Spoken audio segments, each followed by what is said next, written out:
തോരൻ കേട്ടൊന്ന് ശ്രദ്ധിച്ചാ. ഇത് നിങ്ങളുടെ പെണ്ണുങ്ങളായിട്ടുള്ള പരിപാടി. ഈ തോറിനൊക്കെ നിങ്ങൾ തന്നെ വെക്കാം. ഞാനേ ഇവിടെ മൈക്ക് സെറ്റ് വെക്കാൻ അതേ ചെയ്യത്തുള്ളൂ. ഓണം കെട്ടാൻ പറ്റും.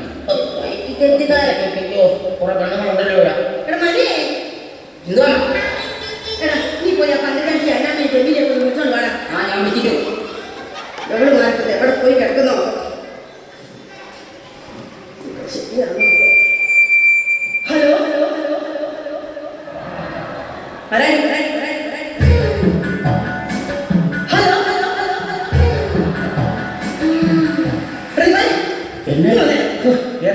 നീ എന്താ പണിയുടെ കളിക്കുന്നേ? എന്താ കുഴപ്പമില്ല. എടാ ഞാൻ ഇതിനെ ഒരു പ്രാവശ്യം പറയുമ്പോഴേ 5-6 പ്രാവശ്യമാണ് വെളിയിൽ വെക്കുന്നേ. എന്റെ പൊന്നിയേക്കാരെ എന്തോ ഈ പരിപാടിക്ക് പൊന്നിയേക്കോട് കൊണ്ടുപോകാം. എന്നല്ലേ അവനെ പിടിച്ച് മാറ്റിട്ടേ നീ കഴിവാക്കി. എടാ അവന്റെ വാക്കുകളത്തില്ലെന്ന്. പിന്നെ അവന്റെ കാശ് നീ നല്ല കൊടുത്തോ. പിന്നെ വൈകാതെ കഴിയുമ്പോൾ എക്കോടെ കാശ് എന്റെ പേരെ കളിക്കരുത്. നല്ല വിവരം. പെണ്ണുങ്ങളെ പരിപാടി നമ്മുടെ ജാടിക്കുള്ളിൽ വന്നതാ. ഇണങ്ങി കിടക്കും. ഇയാളുമാരൊക്കെ എവിടെ പോയി കിടക്കും? ഒരു ഒരുക്കം ആയില്ല. ആര് പറഞ്ഞ ചേച്ചി ഒരുങ്ങിയിട്ടില്ലെന്ന്? ഞാൻ നല്ല അടിപൊളിയായിട്ട് ഒരുങ്ങി വന്നേക്കുന്നേ. എങ്ങനെയുണ്ട് ചേച്ചി? നീ ഒരുക്കുന്ന കാര്യമല്ല, പിന്നെ സ്റ്റേജ് ഒരുക്കുന്ന കാര്യമാണ്. അതിപ്പോ ശരിയാക്കാന്നേ. എന്റെ അടിയാ പങ്കജാക്ഷിയൊക്കെ. നീ ഒന്ന് അവളെ വിളിച്ചേ. എന്റെ ചേച്ചി ഞാൻ വിളിച്ചാൽ അവള് വരുമോ? അവളുടെ സ്വഭാവം ചേച്ചിക്ക് അറിയാൻ വരെ. 24 മണിക്കൂർ മൊബൈൽ ചെവി വെച്ച് നടക്കലല്ലേ അവളുടെ പണി തന്നെ. എന്താടാ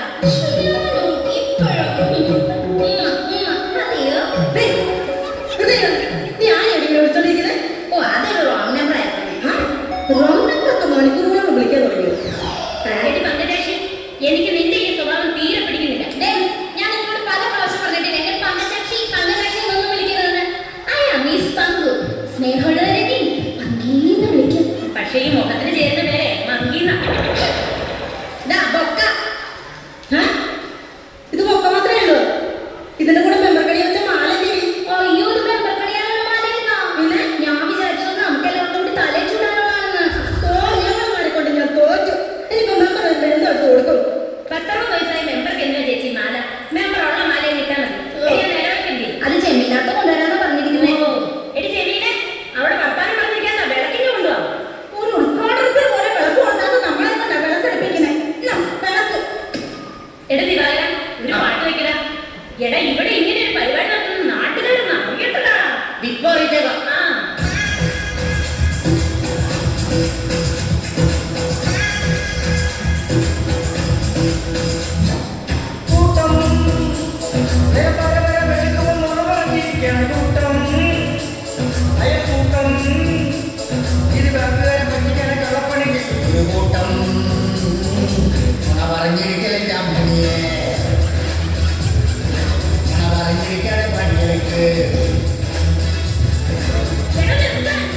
ഇതാരാടാ ഈ പാട്ട് വെക്കാൻ പറഞ്ഞത്? എന്റെ പൊന്നിയേച്ചി, അത് ഞാനല്ലേ ചേച്ചിയുടെ ഭർത്താവ് എന്നെ കൊണ്ട് നിർബന്ധിക്കിടിച്ച. ഓ എന്റെ ദൈവമേ, ഇങ്ങനെ ഒരു കെട്ടിയാൽ ഇത് ഞാൻ ഈ പരിപാടി കുളവാക്കും. എന്റെ ഒരു വിധി. എടാ മരിയേ, എന്തോ അമ്മ? എടാ നിന്റെ അടുത്ത് പടക്കം മേടിക്കാൻ കാശ് തന്നായിരുന്നോടാ? ആ തന്നായിരുന്നു. നിനക്ക് എന്തിയാടാ പടക്കം? അത് ഞാൻ മേടിച്ച് ഫ്രിഡ്ജിൽ വെച്ചേക്കുവാ. മണിക്കുട്ടിയുടെ കാര്യമായിട്ട് അയക്കണം. അത് നമുക്കറിയാം. ഈ മെമ്പർ ഞാൻ എന്തോ എടുത്ത് പൊട്ടിക്കും. എവനെ കൊണ്ട് എനിക്കറിയത്തില്ല കൊച്ചേ. അയ്യോ സകല ചേച്ചി ഇങ്ങോട്ട് വന്നേ. കഴിഞ്ഞ ദിവസം ഞാൻ ഈ മെമ്പറുടെ വീട്ടിൽ ചെന്നപ്പോഴേ അവരാ വാതിൽ തുറന്ന് ഇറങ്ങി വന്നത്. അയ്യോ മെമ്പറിന് മേക്കപ്പ് ഇല്ലാന്ന് കാണണം. വായിക്കാൻ ഒരൊറ്റ കല്ലുമില്ല. എനിക്ക് ഇഷ്ടപ്പെട്ടു.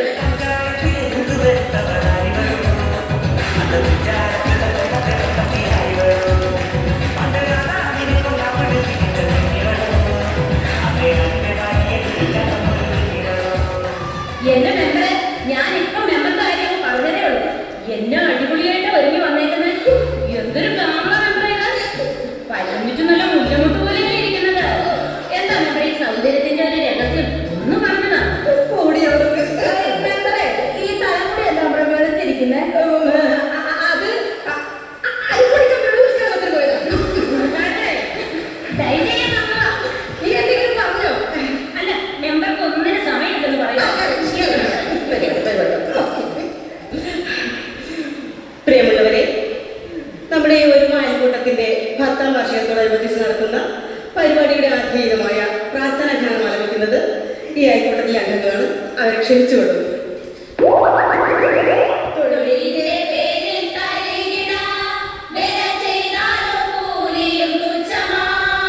പുല്ലുപറി എന്ന പേരിലും നാട്ടിൽ തെങ്ങും കുറ്റി വരെ മാന്തണം.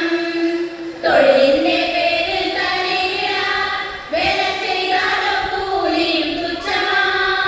പുല്ലുപറി എന്ന പേരിലും നാട്ടിൽ തെങ്ങും കുറ്റി വരെ മാന്തണം. തെങ്ങും കുറ്റി വരെ മാന്തണം. നീ എന്താ തെങ്ങുകുറ്റിനെ പറഞ്ഞോണ്ടിരിക്കുന്നേ? തെങ്ങുകുറ്റി പാതി മാന്തി ഇട്ടിട്ടാണ് ഞാൻ വന്നത്. ചെന്നിട്ട് വേണം ബാക്കി മാന്താൻ. തെങ്ങുകുറ്റി വന്നാ പിന്നെ മാന്താം. പ്രിയമുള്ളവരെ, കാര്യപരിപാടിയിലേക്ക് കിടക്കാം. നമ്മുടെ പരിപാടി ഉദ്ഘാടനം ചെയ്യാൻ ഇവിടെ എത്തിയിട്ടുള്ളത് നമ്മുടെ ഈ പഞ്ചായത്തിന്റെ രോമഞ്ചിതമായ സ്ത്രീയുടെ ഉന്നമനത്തിന് വേണ്ടി അനുദിനം പോരാടിക്കൊണ്ടിരിക്കുന്ന നമ്മുടെ മിനിമോൾ മെമ്പറാണ് ഈ പരിപാടി ഉദ്ഘാടനം ചെയ്യാൻ ഇവിടെ എത്തിയിട്ടുള്ളത്. മിനിമോൾ മെമ്പറെ ഈ കർമ്മം നിർവഹിക്കുന്നതിനായി ക്ഷണിച്ചു കൊടുത്തു.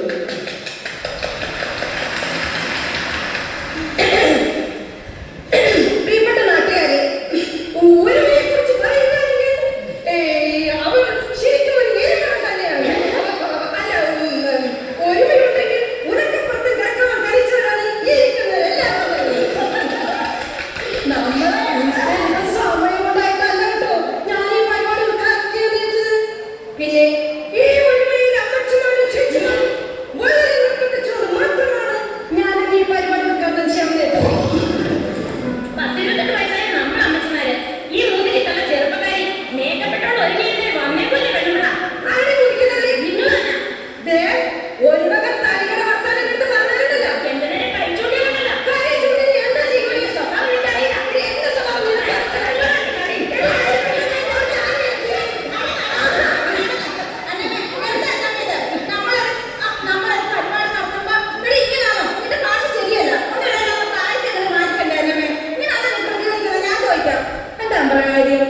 അല്ല, അവള് പറഞ്ഞത് കേട്ടില്ലേ? മുതുക്കി തള്ളാതെ. മുതുക്കി തള്ളാൻ അവള് പറഞ്ഞത് വെച്ച് നീ അവളെ തല്ലൂ.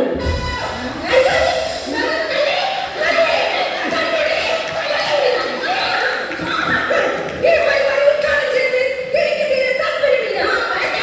നീ ഉദ്ഘാടനം ചെയ്യണ്ടേ? നീയൊക്കെ ഒരുമകളല്ല, നീ എരുമകളാണ്, എരുമകൾ. ഞാൻ അപ്പഴേ പറഞ്ഞ ഈ കിഴങ്ങ് വിളിക്കണ്ടെന്ന്. അടുത്ത അജണ്ട പ്രസിഡന്റ്. അടുത്തതായി സെക്രട്ടറി നിങ്ങളോട് 2 വാക്ക് സംസാരിക്കുന്നതാണ്. എടി ജമീലെ, നല്ല 4 വർത്താനം പറഞ്ഞേണം. ഇടയ്ക്ക് രാവിലെ ആ മൈക്കിന്റെ വഴി നല്ലോണം കൂട്ടിയിട്ടാ അവളുടെ തറവാട് വരെ കേൾക്കട്ടെ. ഓളിയും കൂട്ടം കാറ്റും കൂടും. ആ എന്നാ ഉള്ള ഓളിയും മതി. അതാ നല്ലത്. ബഹുമാനപ്പെട്ട നാട്ടുകാരെ, പ്രിയപ്പെട്ട സഹപ്രവർത്തകർ, ഒരുമ അയൽക്കൂട്ടത്തിന്റെ 10ാം വാർഷികത്തോടനുബന്ധിച്ചുള്ള ഈ വാർഷികത്തിൽ എനിക്ക് നല്ല 2 വാക്കുകൾ പറയാനുണ്ട്. നമ്മൾ സ്ത്രീകൾ എല്ലാ മേഖലയിലും പിന്നോട്ട് നിൽക്കുന്ന ഒരു അവസ്ഥയാണ് ഇന്ന് കണ്ടുവരുന്നത്. അത് തൊഴിലിന്റെ കാര്യത്തിലാണെങ്കിലും സ്പോർട്സിന്റെ കാര്യത്തിലാണെങ്കിലും. രാവിലെ 8 മണി മുതൽ വൈകുന്നേരം 5 മണി വരെ പാടത്തും പറമ്പിലും പുല്ല് പറിച്ചാൽ നമുക്ക് സർക്കാർ നൽകുന്നത് വെറും 150 രൂപയാണ്. അതേ ഗ്രൗണ്ടിൽ ക്രിക്കറ്റ് കളിക്കുന്ന ക്രിക്കറ്റ് കളിക്കാർക്ക് സർക്കാർ നൽകുന്നത് കോടികളാണ്. ഇത് അനുവദിച്ചുകൂടാ. ഒരു അയൽക്കൂട്ടത്തിലെ ചെറുപ്പക്കാരിയും സുന്ദരികളുമായ സ്ത്രീകളെ ഒരു ടീമാക്കി ക്രിക്കറ്റ് കളിക്കാൻ ഗ്രൗണ്ടിലേക്ക് ഇറക്കി വിട്ടാൽ നമുക്ക് കിട്ടില്ലേ കോടികൾ? കോടികൾ കിട്ടും. ശരിക്കും പറഞ്ഞാൽ എന്റെ ഒരു സ്പോർട്സ് ഫാമിലിയാണ്. എടി ഈ റെക്കോർഡ് പണിയൊക്കെ ഇപ്പൊ സ്പോർട്സ് ആക്കി മാറ്റിയാ. ടിവിയിൽ ക്രിക്കറ്റിന് വരുന്ന ദിവസങ്ങളിൽ ഞാൻ എന്റെ ഭർത്താവിനോട് വെള്ളം പോലും കൊടുക്കാറില്ല. ഓ ഇത് കേട്ടതൊന്നും അല്ലാത്ത ദിവസം കൊടുക്കുന്നു. ശരിക്കും പറഞ്ഞാൽ ഈ അയൽക്കൂട്ടത്തിലെ സ്ത്രീകൾക്ക് ക്രിക്കറ്റ് കളി എന്താണെന്ന് അറിഞ്ഞുകൂടാ. ഓ അത്രയ്ക്ക് എന്നെ അറിയാമെന്ന് പറഞ്ഞതാ കേൾക്കട്ടെ. ക്രിക്കറ്റ് കളി എന്താണെന്ന് വെച്ചാൽ ഒരു മുട്ടക്കാരന്റെ പന്തളത്ത് കാലുകൊണ്ട് തട്ടി തട്ടി 10 കിലോമീറ്റർ വെട്ടിച്ച് വലയിലോട്ട് അടിച്ച് കയറ്റുമ്പോഴെന്നാ ചേച്ചി റൺസ് കിട്ടുന്നത്? ഇപ്പറഞ്ഞത് ക്രിക്കറ്റ് അല്ല, ഹോക്കിയാ. ഹോക്കി എന്റെ ചേട്ടൻ നന്നായിട്ട് കളിക്കും. ഫുട്ബോളോ അല്ല, ചീട്ട് മുച്ചീട്ട്. അത് നിന്റെ കെട്ടിയ വേറെ കളിയില്ലാണ്ട് കളിക്കുന്നു. ഞാൻ പറഞ്ഞു വന്നത് സർക്കാരിന്റെ ഈ തെറ്റായ നടപടിക്കെതിരെ സ്ത്രീകൾ മുന്നോട്ട് വരേണ്ട ഒരു കാലഘട്ടത്തിലേക്കാണ് നമ്മൾ നിർത്തിക്ക. ഇവിടെ തന്നെ ഒച്ചോണ്ടാ. ജഡ്ജസിനോട് മാർക്ക് വരുന്നു. എന്നെ കൂടെ തെറ്റിച്ചു. മാർക്കാണ് ജഡ്ജസ് വരുന്നവരോട് ഒച്ചോണ്ടാ.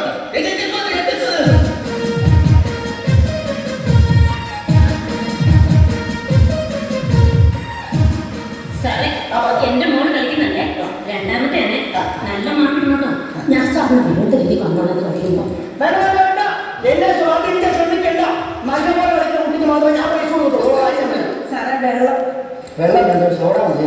സാറേ എന്തിനാ സാറേ ഒരു ബോട്ടിൽ എടുത്ത് അടിക്കാൻ വേണ്ടിയാ. വേണ്ട. സോഡ തന്നെ എന്നെ സ്വാധീനിക്കണം. സാറേ എന്റെ മോൻ മൂന്നാമത് കളിക്കുന്നു സാറേ സാറേ വേണ്ട. എന്റെ വളരെ നന്നായിട്ട് കളിക്കാൻ കുട്ടിക്ക് പ്രൈസ് കൊടുക്കത്തുള്ളൂ. ആഹാ. സാറേ എന്തിനാ ഈ മുട്ടനാട് അടി വെച്ചിരിക്കുന്നത്? അതേപോലെ ബുദ്ധിജീവികളുടെ ഒരു സിഗ്നൽ. അയ്യോ അപ്പൊ ഈ മുട്ടനാടിനൊക്കെ എല്ലാ ബുദ്ധിയായിരിക്കും. ആവശ്യത്തിന് കാര്യങ്ങൾ സമയങ്ങളായിരുന്നു. എനിക്ക് വേറെ വാക്കിടാത്തോടെ പറയാം. ആഹാ. ചെസ്റ്റർ വിളിച്ചേ. ഈ വേദി നൃത്ത മത്സരം ആരംഭിക്കുകയാണ്. Chess number 1.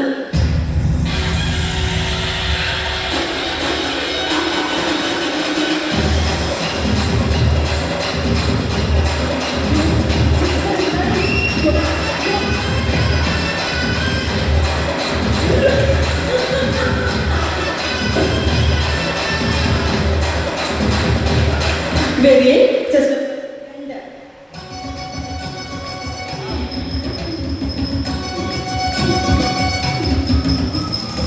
വയനാടൻ മലയിലെ കുറിച്ച പെണ്ണവൻ ഒരുപോലെ ചീറ്റുന്ന ഈ പെണ്ണ് കരയും കണ്ണിനയും പഴുത്ത നീരുമായി നീവേന്തി അമ്പുമായി പായും പെണ്ണ് ൂരിന്റെ ഓമനയാം ഈ പെണ്ണ്